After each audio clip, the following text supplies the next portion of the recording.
Welcome to Valmiki Ramayan in English. Let's meet the creator behind it all, Dr. T.K. Bansal. What's so amazing is that he's a blind scientist from the University of Oxford, and he is on a pretty ambitious mission. Basically, he's presenting this ancient story for a whole new generation. He's taking the classic Valmiki Ramayan and turning it into modern English videos. The whole point is just to make this incredible story accessible to literally everyone. And you know what? This is actually where you can help out. It's really simple to support the project. Just like the videos, share, and subscribe. Seriously, every little bit of engagement helps this amazing vision reach more people.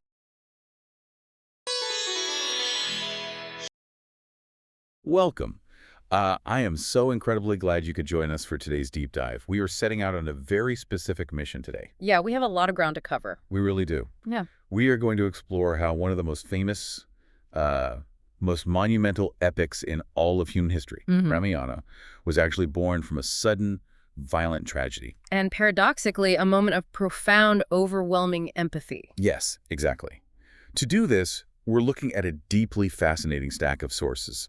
We are working with translated excerpts straight from the Baal of the Srimad Valmiki Ramayana. Right. Specifically, we're diving into the 2nd, 3rd, and 4th Sargas.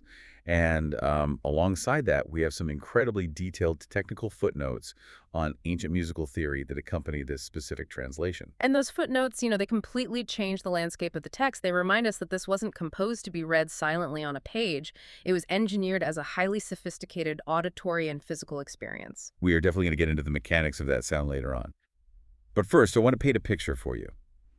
I want you to put yourself in this scene. It's a great scene. It is. Imagine you are the venerable sage Valmiki. You have just been visited by the divine messenger Narada, who has relayed the story of Lord Rama to you. Narada takes to the sky, and you walk down to the banks of the Tamasa River. It's a setting of absolute, almost fragile tranquility. It really is. The imagery used to describe the water is striking. You look down at the river, and the water is described as being as pure and clear as the mind of a good person. I love that line. There is no mud, just crystal clear perfection. You ask your disciple Bharadwaja to hand you your bark garments so you can bathe. It is a perfectly pristine moment. You're taking in the forest, and you spot a pair of krancha birds. They are a type of crane. Right. And they are mating, completely intoxicated by each other, utterly inseparable. What's fascinating here is how this absolute serenity is weaponized by the narrative. It's used to set up the inciting incident of the entire epic. It's a total shock. It is. The piece is completely violently shattered. Right in front of Valmiki, a hunter in his shada, with cruel intentions, shoots the male krancha bird with an arrow. Oh, man. The bird falls to the earth, covered in blood, thrashing in its final moments, and the female bird, suddenly severed from her mate, cries out in agonizing grief. You can almost feel the temperature drop in the forest.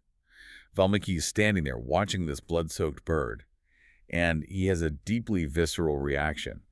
He is instantly overcome with this potent mixture of intense pity and burning anger. Yeah, his discipline just cracks. Exactly.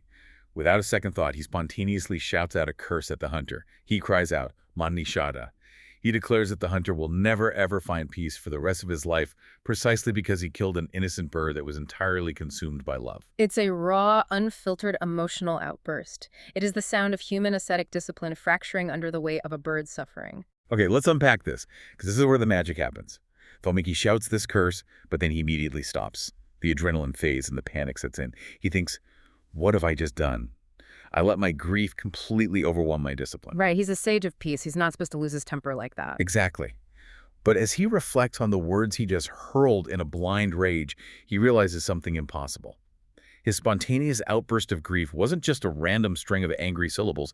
It had a mathematical, structural perfection to it. Yes, and the structural breakthrough is the fulcrum of the entire text. Valmiki realizes that his curse accidentally formed a perfect rhythmic verse. 4 lines. 4 lines, exactly 8 syllables per line, and composed in such a way that it could natively be sung to the rhythm of a veena. He literally observes out loud that his shoka, his raw grief, had magically transformed into a shloka, a perfectly measured poetic verse. Shoka to shloka, grief to grammar. That transition is staggering. So Valmiki and Bharadwaja head back to their ashram, but Valmiki's mind is just turning this perfect, grief-born verse over and over. And then creator of the universe, Lord Brahma, appears right there in the ashram. 4 faces and all. A sudden, overwhelming shift in the stakes of the room. Right. And Valmiki is completely stunned. He goes through the motions, offering Brahma water and a seat. But internally, Valmiki is entirely distracted. Brahma is sitting right in front of him, and Valmiki is still just obsessing over that dead bird and the hunter. But wait, I have a question about this dynamic. Sure. Valmiki just cursed a man in a moment of pure, blinding wrath. Shouldn't he be expecting a reprimand from Brahma? That is exactly the paradox the text presents. Valmiki is agonizing over his own lapse in ascetic control. But Brahma knows exactly what is turning in Valmiki's head, and Brahma actually laughs at him. He laughs. He does. He tells Valmiki to stop worrying about his loss of composure because he reveals a much grander design. Brahma explains that this spontaneous, perfect verse wasn't an accident, and it wasn't a sin. It was a seed secretly planted by Brahma himself. So the divine intentionally provoked the grief to forge the tool. Precisely. The wrath and the pity were necessary catalysts. And then Brahma delivers the mandate. He commands Valmiki to use this exact new shloka meter to write the entire story of Rama, Sita, Lakshmana, and the demons. The whole thing. The whole thing. But not just the public events. Brahma explicitly tells him to uncover their hidden lives, their secret thoughts, the private conversations. And Brahma makes a profound promise. He says, as long as mountains and rivers exist on earth, the Ramayana will be told. As long as mountains and rivers exist, that is just epic. So now Valmiki has his mandate and he has his structure. But I want you to imagine the logistics of trying to write a massive epic history like this. How do you actually gather the facts of private, hidden lives? Because Valmiki doesn't just rely on what Narada relayed to him earlier. No, he needs to see it for himself. Right. He takes a mat made of kusha grass. He drinks water according to strict ritual purification. And he enters into a deep, intense yogic meditation so he can literally witness the past. It is the ultimate visualization technique. He isn't just recalling a summary. He is experiencing the history as a direct witness. And we shouldn't gloss over the preparation here. The use of the kusha grass mat and the ritual sipping of water, these aren't just set dressing. They are grounding mechanisms. Grounding mechanisms for what? For the immense cognitive and spiritual load he is about to take on. To view the vast, traumatic, and triumphant history of these figures requires anchoring the physical body. The ritual water purifies the vessel, and the kusha grass acts as an insulator, allowing him to channel this massive influx of cosmic data without being completely destroyed by it. That makes the analogy used in the text so much more powerful. It says that through this yogic state, Valmiki was able to see these massive, complex past events as clearly as if they were an amla, gooseberry resting right in the palm of his hand. A single piece of fruit. Imagine holding the entire emotional and physical history of a civilization in your hand, examining every ridge and texture of it. If we connect this to the bigger picture, the sequence of what Valmiki actually sees in that meditation is relentless. It is an incredible, rapid-fire sequence of events that he has to process in a single sitting. He visualizes King Dasharatha's reign. He sees the young Rama breaking the bow in Mithila. He witnesses Kaikeyi's wicked plot that forces Rama into exile. And think about the emotional whiplash here. He has to feel the agonizing grief that literally stops King Dasharatha's heart. It is just wave after wave of trauma and action. He sees the journey deep into the forest, the meetings with various sages. He feels the terror of the moment Sita is kidnapped by Ravana. He witnesses the brutal death of the vulture Jatayu who tried to save her. And then he has to sit with Rama's absolutely soul-crushing grief on the shores of Lake Pampa when he realizes Sita is gone. And from that absolute despair, he watches the momentum rebuild. Valmiki visualizes the alliance with the Monkey King Sugriva and the meeting with Hanuman. He watches the impossible engineering feat of building a bridge across the ocean. Then the apocalyptic war in Lanka, and finally the triumphant return with Rama flying back on the Pushpaka Vimana, the flying chariot, to be crowned king. Valmiki processes all of that. Yeah. All of it. But the text is very careful to point out that this isn't just a highlight reel of action scenes. Not at all. The text explicitly defines this epic as an ocean of gems. And the gems aren't just the physical wealth described. They are the moral qualities, the figures of speech, the embedded philosophies.